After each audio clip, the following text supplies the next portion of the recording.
जय श्री राम दर्शकों, आप सभी का बहुत बहुत स्वागत है हमारे बेहद ही विशेष कार्यक्रम स्वयं को खोजो में। और मैं हूं आपके साथ उपेंद्र कौर। दर्शकों, इस कार्यक्रम की पिछली श्रृंखला में बहुत ही सुंदर प्रसंग हमारा चल रहा था, लेकिन समय के अभाव के कारण उस प्रसंग को हमें वहीं पर अधूरा छोड़ना पड़ा था। ऐसे में हमने आपसे वादा किया था कि कार्यक्रम की अगली श्रृंखला में, यानी कि आज के इस एपिसोड में, हम आपको उस प्रसंग के बारे में बताएंगे, पूर्ण जानकारी देंगे कि किस प्रकार से श्री हरि ने नारद जी का जो अहंकार है वो दूर किया। तो आइए इस प्रसंग पर प्रकाश डालते हैं और विशेष जानकारी प्राप्त करते हैं हमारे बेहद ही खास मेहमान से। जी हाँ, हम बात कर रहे हैं मोटिवेशनल स्पीकर सौरभ जी की। तो आइए सबसे पहले मिलकर उनका स्वागत करें। जय सिया राम सर, बहुत बहुत स्वागत है आपका। सभी दर्शकों को, सभी श्रोताओं का सादर वंदन प्रणाम करता हूँ। जी सर, जैसे कि पिछले कार्यक्रम में बहुत ही सुंदर प्रसंग हमारा चल रहा था, लेकिन इस समय के अभाव के कारण हमारा वह प्रसंग जो है अधूरा रह गया था। तो ऐसे में आज इस कार्यक्रम के माध्यम से उसी प्रसंग को पूरा करेंगे और विशेष जानकारी प्राप्त करेंगे कि भगवान श्री हरि ने किस प्रकार से नारद मुनि का अहंकार दूर किया। जैसा कि हुआ था कि पहले वो भगवान शिव जी के पास गए थे नारद जी, फिर ब्रह्मा जी के पास गए, फिर वो उन्होंने मना किया लेकिन नहीं माने और वो फिर हरि के पास गए। तो उस समय तो हरि ने भी उनसे यही कहा था शुरू में कि नहीं नारद जी, तो आपके तो नाम स्मरण मात्र से लोगों को त्याग और वैराग हो जाता है, तो आपका तो कोई बड़ी बात ही नहीं है। लेकिन जब उन्होंने ये देखा कि नहीं, इनके अंदर वो जो अंकुर बीज फूटा है वो ऐसे बट वृक्ष खाया, अगर उसको नहीं किया गया तो तभी, क्योंकि ये हमने बहुत पहले भी कहा था ना कि जैसे ये एक सिद्धांत है गति का कि जो चीज़ चलायमान है, जिस दिशा में जा रही है वो उधर ही जाएगी जब तक उस पर कोई बल नहीं लगेगा। तो क्योंकि वो अहंकार है तो बड़ा है तो बढ़ता ही रहे जब तक उसका कुछ नहीं होगा। तो उसी को करने के लिए श्री हरि एक उस समय के हिसाब से हम इसको कह सकते हैं, जैसे कि फिल्म में होता है ना कि हम फिल्म में सब कुछ पूरा शहर नगर और सब कुछ बसा देते हैं, और जब हम उसमें इन्वॉल्व हो जाते हैं तो ऐसा लगता है सब कुछ हम वहीं हैं। तो ऐसे ही किसी एक नगर की वो रचना करते हैं जिसके बारे में 400 योजन आता है। जो 400 योजन को अगर उसे हम कहीं देखते हैं तो नहीं, क्षमा करें, 400 नहीं 70 योजन आता है, जिसको अगर हम वो करते हैं परिवर्तित तो कहीं ना कहीं 1200 कुछ किलोमीटर करीब बैठता है। जैसे ना कहना चाहिए दिल्ली से कुछ कम क्षेत्र। तो इतने बड़े क्षेत्र का जब वो करते तो उसमें पूरे शहर में सब कुछ होता है। ऐसा वैभव माना जाता है कि बहुत सारे इंद्रों को मिला के जो वैभव होता है वो वैभव वहाँ है। बहुत सारे ऐसा लग रहा है कामदेव भी हैं वहाँ हैं, और इतनी सुंदरता उसमें है, इतना मनोरम है कि उसके वैभव को देख के नारद जी उसमें प्रवेश करते हैं। अब यहाँ पे एक बात आती है कि जब नारद मुनि, उन्हें क्या मतलब, क्या लेना है वैभव और उससे, लेकिन लीला को घटना होता है तो इसीलिए वो घट रही होती है और वो उसमें प्रवेश करते हैं। सबसे कौतूहलवश देखते रहते हैं कहाँ क्या हो रहा है। जैसे हैं क्योंकि देवर्षि हैं और देवर्षि से सभी मिलना चाहते हैं। तो देवर्षि वहाँ महाराज के पास, जो वहाँ के राजा वो हैं शीलध्वज, उनके पास पहुँचते हैं, शील जी के पास, और वहाँ जब जाके उनका आदर सत्कार होता है तब वो अपनी कन्या का हाथ उनको दिखाते हैं। उनकी हस्तरेखा देख के नारद जी बड़े वो होते हैं कि भाई जो इसे बरेगा वो अमर हो जाएगा, जो भी चर अचर सब उसकी सेवा करेंगे। तो ये चर अचर से जो तात्पर्य है वो ये है, चर का मतलब सेवक। भाई सेवक तो आपकी सेवा करते ही हैं, लेकिन जो आपके सेवक नहीं हैं वो भी सेवा करेंगे। तो इसी तरह की अन्य बहुत सारी चीज़ें हैं, जब उनमें विशेषता देखते हैं कि सब, तो उनके मन में एक भाव ये उत्पन्न हो जाता है, ये तो नहीं सोचते कि ऐसा होगा कौन, लेकिन वो उल्टा ये होता है कि जो लीला घटित होनी है वो उसी तरह से होगी। उनके मन में हो जाता है कि क्यों ना मैं ही इसको बर लूँ, ये अगर स्वयंवर की जो तैयारी हो उसमें ऐसा कुछ हो जाए। तो वो राजा को वहाँ उस समय बहुत अधिक ना बता के सिर्फ ये कहते हैं तुम्हारी पुत्री बहुत लक्षण वाली है और जो इसको बरेगा वो अमर होगा, और कुछ इस तरह से मतलब गोलमोल सा करते हैं, बहुत स्पष्ट नहीं कहते। अब उनके मन में वही एक चीज़ शुरू हो जाती है, भाई किस तरह से इसको मैं प्राप्त करूं, ये कैसे मुझे बरे, इसके लिए कहीं ना कहीं मेरा वैभव होना चाहिए, स्वरूप होना चाहिए। अब वो कैसे हो, इसी चिंता में वो चलते हैं। तो उन्हें तो लगता भाई हमारे तो हरि ही एक ऐसे हैं जो हमारी चिंता का सारा समाधान वो ही कर सकते हैं। तो वो सोचते हैं लेकिन समय बड़ा कम है, अगर कैसे करा जाए, अब जब तब करो तो जब तब से भी समय लगता है।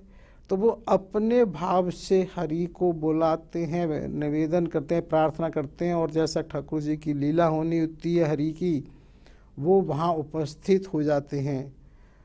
और वो उनसे ये कहते हैं कि हरि से कि मेरे को आप कोई ऐसा रूप, अपना रूप दे दो, स्वरूप दे दो, जिससे कि मैं वहाँ पर मेरे को ही वो बरे। क्योंकि ऐसा कहा जाता है कि जो उन्होंने बंदर का रूप दिया वो भी एक हरि का रूप है, तो उसकी वजह से वो रूप दिया जाता है। और उस रूप को देने के बाद वो वहीं लौट कर आते हैं जहाँ स्वयंवर हो रहा होता है। क्योंकि स्वयंवर में एक बात ये थी, वहाँ शिव जी के भी 2 गण आए हुए थे, जो गण भी वहाँ थे। लेकिन स्वयंवर में ऐसा कहते हैं केवल शिव जी के गण और जो वो राजकुमारी थी वही केवल नारद जी को देख पा रही थी, उस वाले रूप को। बाकी सब तो जैसे नारद जी थे वैसे ही देख रहे थे, शिव जी के गण और वही देख पा रहे थे। क्योंकि स्वयंवर में तो बहुत दूर दूर से बहुत सारे राजा महाराजा आए होते हैं, सब आए हुए थे। हालांकि यह थोड़ा सा एक बार चर्चा की, ये अक्सर आता है स्वयंवर, और बहुत सारी जगह उस समय प्राय था, और आगे भी सीता स्वयंवर होगा। तो ये प्रक्रिया समय ये थी, स्वयं जो वर को भरे वो स्वयंवर है।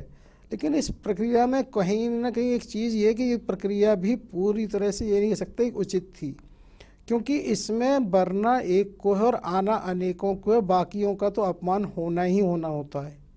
तो इस प्रक्रिया में भी ये ठीक है कि एक तरह से कन्या के पास पूरे विकल्प होते हैं, लेकिन विकल्प के साथ जितने लोग आते हैं बाकियों का तो कहीं ना कहीं अपमान ही होना होता है। तो उसकी वजह से वहाँ स्वयंवर में जब ये देखते हैं कि नारद ऋषि वहाँ पहुँचते हैं, तो उसके साथ सब सारे और भी अन्य राजा और वो आए हुए हैं, तो उनको ये रहता है किसी भी तरह से मैं ऐसे हूँ कि रानी मेरे ही राजकुमारी गले में माला डालनी चाहिए। तो वो अपना जैसे कहना कहीं अगर ये भाव हो कि मैं कुछ हूँ, तो आदमी उसी समय वो हर समय अपने बारे में ही सोचता है कि मैं सुंदर हूँ। उनके अंदर वो उसे ही दिखाने की कोशिश कर रहे हैं कि कहीं ना कहीं उसको राजकुमारी मुझे देखे। लेकिन होता क्या, राजकुमारी जब उन्हें देखती है तो उनके पास उनमें बहुत कुरूपता नज़र आती है, और वो वहाँ से और तेज़ी से बढ़ जाती हैं। जब तेज़ी से बढ़ जाती है तो उन्होंने क्या देखा कि थोड़ी ही उस राजाओं की लाइन में ठाकुर जी खुद भी वहाँ लक्ष्मी जी के साथ पहुँच जाते हैं, और वो उन्हीं को गले में माला डाल देती है और उन्हीं का वरण कर लेती है। वैसे भी इसे संत कहते हैं भाई माया तो भगवान की ही चेली है, भगवान को ही भरेगी, अगर ये माया भी था तो भी यही है। तो अब जब वो उनको माला डाल देती है, उनको वरण कर लेती है, तो ठीक है, धीरे धीरे सब चले जाते हैं। अब उन्हें बड़ा वो हुआ कि ऐसे कैसे हो गया। जब जो शिव के गण हैं वो उन्हें चिताते हैं कि महाराज आप अपना दर्पण मुँह देखो, जबकि इन शिव के गणों ने प्रत्यक्ष अप्रत्यक्ष पहले भी अनेक बार नारद जी को बताने की कोशिश की, लेकिन क्या होता है कहीं ना कहीं उस समय हम एक रूप में प्रीजुडिस जैसे कहते हैं ना कि हम पहले से मन बनाए बैठे होते हैं, तो फिर हमारा उस समय बुद्धि कुछ क्षीण हो जाती है।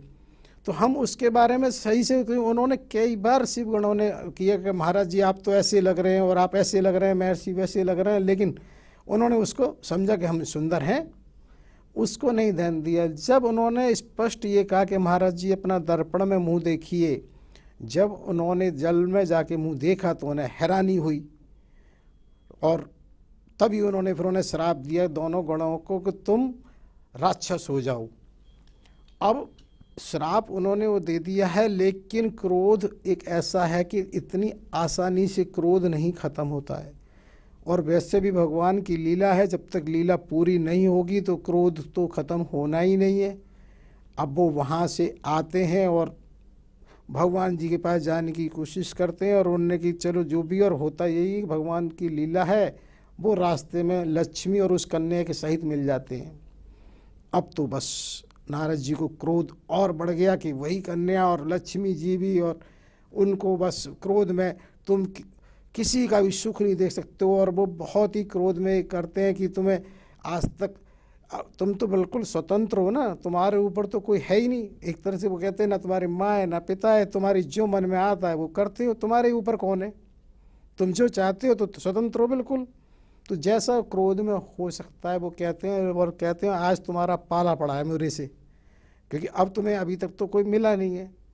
तब वो वहाँ श्राप दे देते हैं।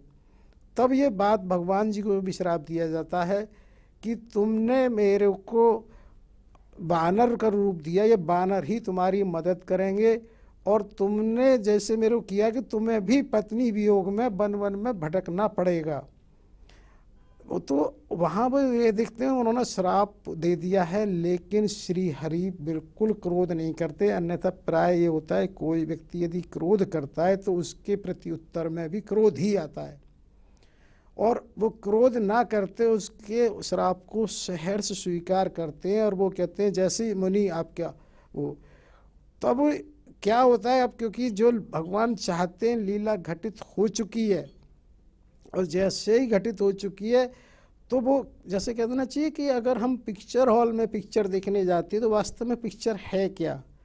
हम देखते हैं कहीं पीछे से एक प्रकाश का पुंज आ रहा होता है और हमें जो पर्दा है उस पर पिक्चर नज़र आती है।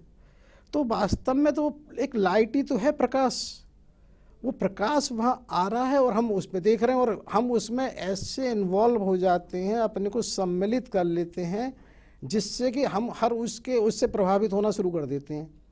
वास्तव में उस पर्दे पे कुछ है ही नहीं। तो भगवान ने क्या किया, जैसे कहना लीला समेटी, मतलब एक जो प्रकाश टाइप जो कुछ आ रहा था वो बंद किया, और वहाँ कुछ था ही नहीं, ना तो वहाँ पे लक्ष्मी है, ना वो राजकुमारी, ना कुछ। अरे सोई नारद जी को मोह, तुरंत वो दूर हुआ। ये क्या हुआ?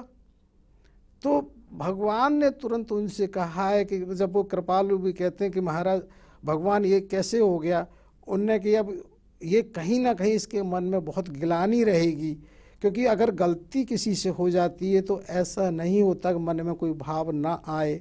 तो उनकी गिलानी को ना होने के लिए वो ये कहते हैं कोई बात नहीं, ये सब मेरी ही इच्छा से हुआ है, क्योंकि अब जो होना है वो हो गया है, लेकिन अब उस समय कैसे क्या किया जाए। तो उन्होंने तुरंत ये कहा कि नहीं तुम जाओ और बिल्कुल कोई दिक्कत नहीं है। तो उन्होंने कहा मेरे मन को शांति कैसे मिलेगी?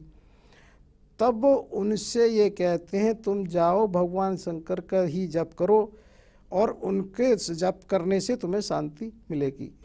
जब नारद जी मोह रहित हो गए हैं तो शिव जी के जो गण हैं उन्होंने देखा कि अब नारद ऋषि मोह में नहीं है, तो वो उनके पास आते हैं, उनसे कहते हैं कि आपने हमें श्राप तो दे दिया, लेकिन अब हमारी मुक्ति का वो बताओ कैसे होगा। तब वो उनको ये बताते हैं कि चलो तुम्हें जो श्राप मिला है, तुम भविष्य में जो असुर होगे उसके लिए आप ये रहो कि भगवान से तुम्हारा युद्ध होगा, और तब तुम्हारी भगवान से वो मुक्ति होगी।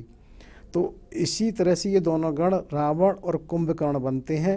तो इसमें ये चीज़ बड़ी मूल है, क्योंकि वो रावण और कुंभकर्ण बनने के लिए यहाँ उन्हें राक्षस बनने में दिक्कत थी, लेकिन जब उन्होंने कहा कि भगवान के दर्शन होंगे और उनसे मुक्ति होगी, तो फिर एक मन में उनको भी ये लगता है चलो ये भी एक उपलब्धि है। तो कहीं ना कहीं ये माना जाता है कि संतों के श्राप में भी कुछ न कुछ वरदान छिपे होते हैं। तो इस तरह नारद जी फिर वहाँ से चले जाते हैं तप करने। अब जो भगवान शंकर जी पार्वती जी को सुना रहे होते हैं तो वो इस बात को कहते हैं कि ये भगवान की ही लीला और कृपा है कि इससे कोई ऐसा देवता मुनि ऋषि नहीं है जो इससे प्रभावित ना होता हो। जब तक भगवान की कृपा है बात अलग है, नहीं इससे कभी भी कोई भी कहीं भी कभी भी प्रभावित हो सकता है। वो इस बात को भी कहते हैं कि एक बार ये तुम्हारे साथ भी घटना वो सुनाते हैं कि जब तुम पहले सती उसमें थी तो ऐसा घटित हुआ है कि जब तुमने ही वहाँ वो देखा तो तुमने उनकी परीक्षा लेने का मतलब ये हुआ तुमने भी उनको एक साधारण मानव मान के ही उसकी परीक्षा ली थी। तो उसकी परीक्षा के बाद एक बात साथ साथ ये ज़रूरी है, जैसे आज भी हम पूरे उसमें ये देखते हैं कि हमारी शक्तिपीठों की जो स्थापना है वो साथ साथ इस चीज़ का प्रमाण है कि सती जो लीला हुई है उसके कारण ही ये शक्तिपीठ हैं। आज भले ही हमारा, क्योंकि थोड़े से शक्तिपीठ भारत से भी बाहर हो गए हैं, कि वो कुछ पाकिस्तान में है, बांग्लादेश में है, नेपाल में है, लेकिन उस समय के जो आर्यवर्त भारत था उसी के हिस्से थे। लेकिन ये निश्चित इस चीज़ का प्रमाण है, जितने शक्तिपीठ हैं ये सती मोह के बाद ही हुए, और सती मोह उसी समय हुआ जिस समय राम वनगमन हुआ था। यदि राम वनगमन होता ही नहीं तो सती मोह नहीं होता, और सती मोह नहीं होता तो जिन शक्तिपीठों से आज हम सबको एक ऊर्जा का सोर्स ऑफ एनर्जी हम मानते हैं, ऊर्जा सभी को मिलती है, वो शक्तिपीठों से कैसे हमें होता। तो ये चीज़ इसलिए महत्वपूर्ण हो जाती है, जो कुछ भी घट रहा होता है उसके बहुत सारे कारण हमेशा होते हैं। कोई भी प्रत्यक्ष अप्रत्यक्ष कारण उस समय नहीं आता समझ में, लेकिन बहुत रहे होते हैं। आज उन्हीं शक्तिपीठों की वजह से सबको बाकायदा शक्ति में प्रदान होती है। तो इसी तरह से जब वो भगवान शंकर जी पार्वती से कहते हैं कि तुम्हारे साथ भी ऐसा घटा, तो वो थोड़ी सच्चा जाती हैं, जैसा होता है कि आदमी को याद आ जाता है कि हाँ ऐसा हुआ है। तो जब वो उनसे कहते हैं कि हरि व्यापक, हरि कथा अनंता, हरि अनंत हरि कथा अनंता, अर्थात ना तो हरि को ये कहा जा सकता कि एक तरह से ये ही हरि है या ये ही नहीं है, तो हरि अनंत हैं और हरि कथा तो अनंत होगी। हर में कोई उसकी परिभाषा को ये नहीं कहा जाएगा कि ये जब हरि अनंत हरि कथि अनंता, इस अनंत शब्द को समझने के लिए हम ऐसे मानते हैं कि जैसे मैथमेटिक्स में कैलकुलस होता तो वहाँ पर भी इन्फिनिटी आता है। लेकिन एक मिनट हम ये मानते हैं कि शायद इन्फिनिटी से हमें ना अनंत से समझ में आए, लेकिन इसको हम बहुत व्यवहारिक समझ सकते हैं कि जैसे सूरज हैं, प्रकाश देते हैं, जो प्रकाश वहाँ से पृथ्वी पर आता है वो 8.33 सेकंड में आ जाता है। इतनी दूरी पे 3,26,000 किलोमीटर के करीब होने के बावजूद भी इतने उस पर आ जाता है। तो यानी कि जो प्रकाश इतने समय में आता है, अगर उसी प्रकाश को हम ये दूरी को उसमें लाइट ईयर की तरफ जा रहे हैं, हम लाइट ईयर में कन्वर्ट करते हैं प्रकाश वर्ष। प्रकाश वर्ष उसको कहते हैं जो प्रकाश एक वर्ष में दूरी तय करता है, वो प्रकाश वर्ष बोला जाता है। तो जब सूरज से पृथ्वी तक आने की दूरी इतनी कम, ज़्यादा होते हुए भी इतना कम समय लगता है, तो उन स्थितियों में ये देखिए एक वर्ष में कितनी दूरी प्रकाश तय करेगा। जब एक वर्ष में दूरी जब प्रकाश तय करेगा उसको लाइट ईयर कहते हैं। तो उस लाइट ईयर के हिसाब से आज हमारा विज्ञान ये कहता है कि लाखों करोड़ों अरबों प्रकाश वर्ष दूर भी ब्रह्मांड है, एग्जिस्टेंस है। अर्थात ये अभी विज्ञान ने नहीं कहा इसका इसके बाद आकार नहीं है। तो उस चीज़ को अनंतता को समझ में आती है कि भाई हम जितना सोच समझ सकते हैं उसकी सीमा है, लेकिन वो सीमा के परे है और था है और रहेगा। तो उसी को एक समझने का सिर्फ इसलिए प्रयास करते हैं, प्रकाश को और सूरज को हम ये महसूस करते हैं सूरज तो एक तारा है, उसी हमारी आकाश गंगा में ऐसा माना जाता है। इस तरह के सूरज के जैसे तारे तो अनंत हैं, सहस्त्रों हैं, करोड़ों तारे हैं। और एक तारा वो होता है जिसका अपने एक सिस्टम होता है, जैसे हमारा सूर्य तारा है तो उसके ग्रह हैं जो उसकी परिक्रमा करते हैं, और जैसे चंद्रमा उपग्रह है जो पृथ्वी की परिक्रमा करता है। तो इस तरह से हम कल्पना ये करते हैं कि कितने तारे जब उसमें करोड़ों हैं तो एक ही आकाश गंगा का आकार क्या हुआ। और इस तरह की आकाश गंगाएं, कितनी आकाश गंगाओं के क्लस्टर फिर हैं वो हैं। और इस चीज़ को हम बृहद करते करते जाएंगे तो हमें समझ में आएगा कि असीमित है। तो इसीलिए ये कहा गया, लेकिन वो सारा जो असीमित है वो कहीं ना किसी कारण और उससे ही होता है। वो ऐसा नहीं हो रहा सब कुछ अनावश्यक हो रहा है। हर चीज़ की जिसका भी निर्माण हुआ है वो अकारण नहीं हुआ है, जो भी कुछ है कुछ न किसी कारण से है। तो उस सब को कौन समझ सकता है। तो इसको एक ही बात कह के समाप्त किया जाता है कि हरि अनंत हरि कथा अनंता। तो उसको समझा ही नहीं जा सकता, उसके हर चीज़ के कारण को नहीं समझा जा सकता, तो उसकी कथा को भी नहीं समझा जा सकता।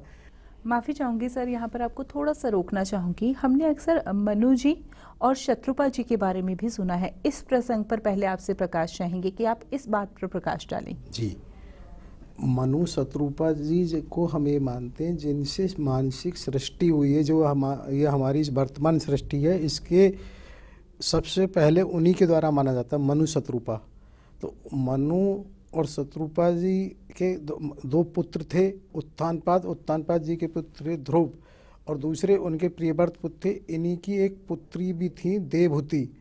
देवहूति का कर्दम ऋषि से विवाह हुआ था, जिनके एक पुत्र हुए कपिल जिनको सांख्यिकी का वो माना जाता है, एक तरह से के फाउंडर जिसे कहना चाहिए, उसी के बाद उनकी रचना हुई है सांख्यिकी की। तो उसमें ये बताना बहुत ज़रूरी है कि बहुत लंबे समय तक जब उन्होंने राज किया मनु शत्रुपा ने, तो उनके मन में एक बात हुई कि भाई ऐसा करते करते इतना हो गया, लेकिन अभी तक हम भगवान की शरण में नहीं गए। तो यहाँ थोड़ा सा एक बताना ये ज़रूरी है कि उन्होंने कैसे चीज़ों को छोड़ा है। तो सबसे पहले उन्होंने राज्य को छोड़ा है, राज्य को छोड़ के वो वन में गए हैं। वन के बाद फिर वो तीर्थों में जाते हैं, और तीर्थों में जैसे ऋषि मुनि मिलते हैं तो वो उनको ये जानते हैं राजा हैं, राजा से आए हैं, तो वो सब उनको अपने हिसाब से तीर्थों का भी वो कराते हैं भ्रमण। और सारे तीर्थों के कराने के साथ साथ उनसे सत्संग वगैरह इस तरह से होते हैं, और जो उनका रहन सहन होता है उसी तरह से करते हैं। वस्त्र भी वो वल्कल उस तरह से पहनते हैं, जो वहाँ की व्यवस्था भोजन की रहती है उसी तरह से सात्विक भोजन करते हैं। तो अब उन्होंने बहुत छोड़ा, उसके बाद रहन सहन और भोजन वो सात्विक किया है। जब वो धीरे धीरे उस पे और प्रक्रिया पे आते हैं तो वो उसमें ऐसा करते हैं कि वो केवल कंदमूल फलों पर ही अपना तप करते हैं। तो होता क्या कि पहले उन्होंने राज वैभव छोड़े, फिर उन्होंने उसको किया, फिर उसके बाद कंदमूल फल पे आते हैं। और ऐसा कहा जाता है कि हजारों वर्ष कंदमूल फल पर तपस्या करने के बाद वो केवल जल आहार लेते हैं, क्योंकि जल पे भी कई हजार वर्ष उन्होंने तपस्या की, तो फिर वो वायु का लेते हैं। वायु पे भी हजारों वर्ष तपस्या की है। तो उसके बाद यहाँ एक चीज़ ज़रूर आई कि भाई ऐसा कैसे, कि देखिए उन्होंने राजा छोड़ा, फिर वो भोजन को बदला। और यहाँ एक चीज़ आई थोड़ी सी कि पहले वो जो भूमि से उत्पन्न फल हैं उन्होंने वो लिए, यानी कि ऊर्जा का स्रोत भूमि, जैसा कि आज भी ऊर्जा के स्रोत में 5 तरह की ऊर्जा मानी जाती है। अभी भी हम ये देखते हैं कि अगर जो हमारी जल होता है उस पर बांध बनाते हैं तो उसे हम थर्मल प्रोजेक्ट कहते हैं, उससे ऊर्जा मिलती है। और वायु को हम वायु चक्की लगा के करते हैं तो वो भी एक ऊर्जा का रूप होती है। और इधर जो भूमि से तो हम सारे ही खाद्यान्न को प्रत्यक्ष देखते हैं, तो वो जो ऊर्जा हमें उनसे मिलती है। इधर हम ये देखते हैं कि जो आकाश है, आकाश बिजली होती है, वो भी एक ऊर्जा होती है। इधर हम सोलर एनर्जी पर धीरे धीरे जा रहे हैं, एक अग्नि के रूप में वो हमें ऊर्जा मिल रही है। तो यानी कि स्रोत वही है, लेकिन आप ये देखिए कि हमारी बॉडी उनको किस किस तरह से कैसे एक्टिवेट कर सकती है और हो सकता है। तो उन्होंने पहले ऊर्जा वो भूमि वाली ली है, और उसके बाद वो केवल जल पर आए हैं, जल से वायु पे आए हैं। तो ये मुझे लगता है कि देखिए कहीं ना कहीं अल्टीमेट हमारे शरीर को कैलोरी की ज़रूरत होती है, और कैलोरी का मतलब ऊर्जा की ज़रूरत होती है। और ऊर्जा को, ये विज्ञान का भी नियम है, ऊर्जा neither can be create nor can be destroy, अर्थात ऊर्जा को ना उत्पन्न किया जा सकता ना ख़त्म किया जा सकता, केवल कन्वर्जन होता है। तो अब वो कन्वर्जन ही देखना कि कैसे हो रहा है, कि जैसे पहले हम लोग जो खाद्य सामग्री से जुड़े हुए हम लोग उससे ऊर्जा प्राप्त कर रहे हैं, तो कहीं कुछ हो सकता है जैसे ब्रेन की एक्टिविटीज़ होती हैं, न्यूरॉन्स की, कहीं ना कहीं इसी बॉडी के अंदर बहुत सारी चीज़ें ऐसी हैं कि वो ऊर्जा को उसके हिसाब से करता है। जैसे हम लोग पहले भी विश्वामित्र जी को इसमें चर्चा करी थी, बला की। तो कुछ चीज़ें हैं, और इसको ऐसे भी समझे जा सकते हैं कि इससे उन्होंने वायु से किया। तो वायु में एक चीज़ देखते हैं ना कि क्या चीज़ क्या अंश नहीं है। आज भी हम ये देखते हैं कि अगर कोई व्यक्ति बहुत बीमार होता है तो ग्लूकोज का सेवन करते हैं, और ग्लूकोज की ड्रिप के बाद उसे भूख नहीं लगती है। वो ग्लूकोज क्या है? वो कैलोरीज हैं। तो उसी तरह से वो कैलोरीज हैं, और वो ग्लूकोज भी, तो फॉर्मेशन क्या है ग्लूकोज की? तो वो ग्लूकोज की फॉर्मेशन कोई प्रोसेस ऐसा हो सकता है, हमारी जो कहना चाहिए कि श्वसन प्रक्रिया है, सांस के द्वारा वो हमारे पास पहुंच जाए। भाई शहद को भी तो जो मक्खियां हैं, शहद की मक्खियां, वो फूलों से एकत्र करके तो शहद मिलती है और शहद से हमें ऊर्जा मिलती है। तो उसी तरह से हो सकता है कोई ऐसी क्रिया प्रक्रिया होती हो, एक स्टेज के बाद स्वतः वो एक्टिवेट हो जाती हो, तो जिससे ऊर्जा उन्होंने पहले जल से ली, जल के बाद फिर वो वायु से ली, और वायु के बाद उन्होंने और कठोर ये किया कि जो दोनों पैरों से खड़े हैं फिर एक पैर से खड़ा होना शुरू किया है। जैसा कि हम चर्चा कर रहे हैं कि वो इतना कठोर तप उनका हो जाता है कि वो एक पैर पे भी खड़े होना शुरू कर देते हैं। तो ये पहले भी हुआ है कि एक तप के साथ एक क्रिया प्रतिक्रिया का होता है कि हर हालत में तप के फल को देने आना होता है। तो उसी क्रिया में ब्रह्मा जी, विष्णु जी और शिव जी, ये मानस जी में, रामचरितमानस में भी आता है कि वो अनेकों बार आए हैं, उनसे कुछ ले लो, वरदान ले लो, लेकिन उन्होंने मना कर दिया है। वो अपनी उसके बावजूद तपस्या को जारी रखते हैं। जब तपस्या को जारी रखते हैं तो ऐसा उन्हें एक बार होता है कि उनके कानों में एक ध्वनि आती है जिसको आकाशवाणी कहते हैं, वर मांगो। वो ध्वनि इतनी अद्भुत होती है, हालांकि इसमें एक आकाशवाणी शब्द ऐसा है जिसको समझना इसलिए ज़रूरी हो जाता है कि कहीं ये बहुत बारी आगे भी होगी, कोई ऐसा सिस्टम शायद रहा होगा, जैसे आज हम मौसम विभाग की कोई कहते हैं कि ये मौसम की वाणी हुई है, या कभी कभी ऐसा कुछ कहते हैं कि ये उसकी होती है कि भूकंप की या किसी उसकी हुई है। इसी तरह से कोई चेतावनी टाइप आकाशवाणी एक सिस्टम रहा होता है जिस पे कहीं किसी को शंका और समाधान की गुंजाइश ही नहीं, जो हुई है वो फाइनल है। तो वो आकाशवाणी जब उनके कान में होती है तो उससे एकदम उनके अंदर इतना कुछ जागृत होता है कि ये कहते हैं ना, जैसे जो शरीर क्षीण हो गया था वो बिल्कुल एक तरह से ऐसा निर्मल और वो काय हो जाती है। मतलब इसको अपनी भाषा में मैं कहता हूँ, एक शरीर जैसे डिस्चार्ज के बाद चार्ज, इंस्टेंट चार्ज, ऐसा उनका शरीर हुआ कि वो बिल्कुल ऐसा लगा अभी वहाँ से आए हैं आश्रम से। बिल्कुल सर, यहाँ पर बहुत ही सुंदर प्रसंग पर चर्चा हो रही है और हम ज़रूर यह जानना चाहेंगे कि जब आकाशवाणी हुई तो मनु जी और शत्रुपा जी ने क्या वर मांगा, यह ज़रूर हम आपसे जानना चाहते हैं, लेकिन समय अब हमें इजाज़त नहीं दे रहा। तो कार्यक्रम की अगली श्रृंखला में हम इस विषय पर आगे बढ़ेंगे और यह जानेंगे कि आकाशवाणी जब हुई तो उन्होंने क्या वर मांगा। तब तक के लिए आपने अपना कीमती समय दिया, इतने महत्वपूर्ण प्रसंगों पर प्रकाश चला, उसके लिए बहुत बहुत धन्यवाद। बहुत बहुत जय सिया राम। सभी दर्शकों श्रोताओं को सादर नमन वंदन प्रणाम करता हूँ। आप हमारे संतवाणी चैनल को सब्सक्राइब करें, वीडियो को लाइक करें, शेयर करें और हाँ, बेल आइकन पर क्लिक करना बिल्कुल ना भूलें ताकि हमारी किसी भी वीडियो की सूचना सबसे पहले आपको मिले।